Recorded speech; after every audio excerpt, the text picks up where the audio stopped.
On July 15, 2020, GamesThatWeren't.com revealed a long-lost Atarisoft conversion of Joust for the Commodore 64 had been discovered and released for free to the public. This was an amazing find, a long time coming. It's a shame that this game never saw the light of day. I think it would have sold well, especially considering how popular Joust was in the arcades. Reading about its discovery, there was a nice excerpt from GamesThatWeren't.com. After hitting a bit of a brick wall in late May 2020, preservationist Ken Van Mersbergen got in touch and stunned us all by confirming that he had fully preserved the game.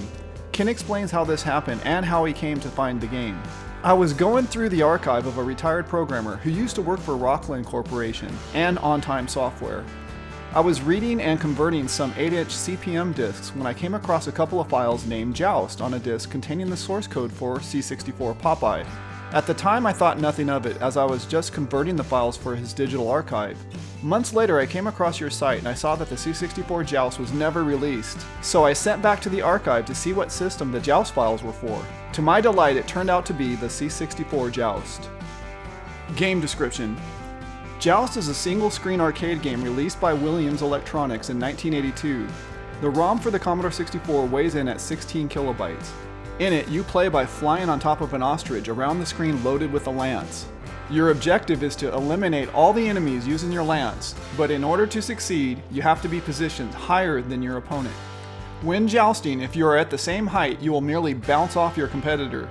If you are lower, you will lose a life. When you lose a life, your rider disappears and the ostrich must make his way off the screen before resuming play. Starting again, you will be randomly placed on one of the landing pads and will have a few seconds of invincibility. You start the game with 4 ostriches. Destroying your opponent will produce an egg which drops to the ground. Well, many times you can capture the egg mid-air, so it may never make it to the ground. The eggs must be collected before they hatch a new rider, causing you to have to redo your hard work a second time. Clearing all the enemies and their eggs on the screen will advance you to the next wave of enemies. Joust can be played either solo or with 2 players cooperatively clearing levels. You have to be careful in a 2-player game because you can kill each other even if by accident. In the Gladiator waves, the first player to kill their opponent will be awarded 3,000 Gladiator points. In other waves, you lose the chance to get the bonus points should either of you die. When either player loses all their lives, their game is over, allowing the other player to continue playing. Title screen. The title screen in Joust proudly displays the game's name with the rotating banner effect. Here you can choose the game's difficulty and select the number of players to start with. The default difficulty is Skilled. If no selections are made, an attract mode is initiated showing sample gameplay and previous game scores before looping back around to the title screen again. Gameplay.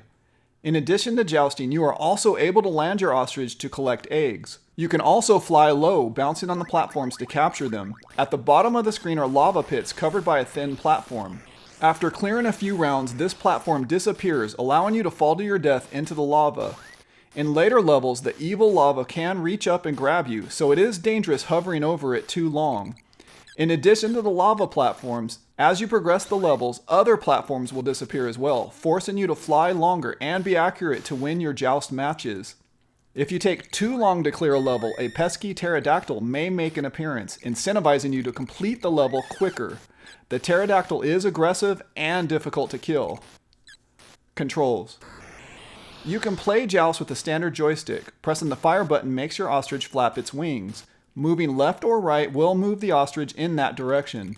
Having played the arcade version of Joust, I was used to having to press the fire button much more frequently than in this Commodore port. However, I think they relaxed it a little bit to cut back on the required button mashing. This means you have to be a lot more careful how many times you press the button, and you have to time it perfectly to win your jousting matches. Pressing F3 on the keyboard will select your difficulty setting. Pressing F5 will select between single or 2-player modes. Pressing F1 will start the game. Scoring. There are 3 types of enemy knights. The red ones are worth 500 points, gray ones 750, the blue ones are worth 1,000 points each. You are awarded 50 points when losing a joust match, 250 for winning a jousting match. Pterodactyls are worth 1,000 points. Eggs typically start out worth 250 points and range up to 1,000 points in 250 point increments. You are awarded a 3,000 point bonus for not dying on a survival wave, and as I mentioned, on the Gladiator waves, 3,000 points for defeating player 2 the first time. Spare life. You are awarded a spare life every 20,000 points. Strategy.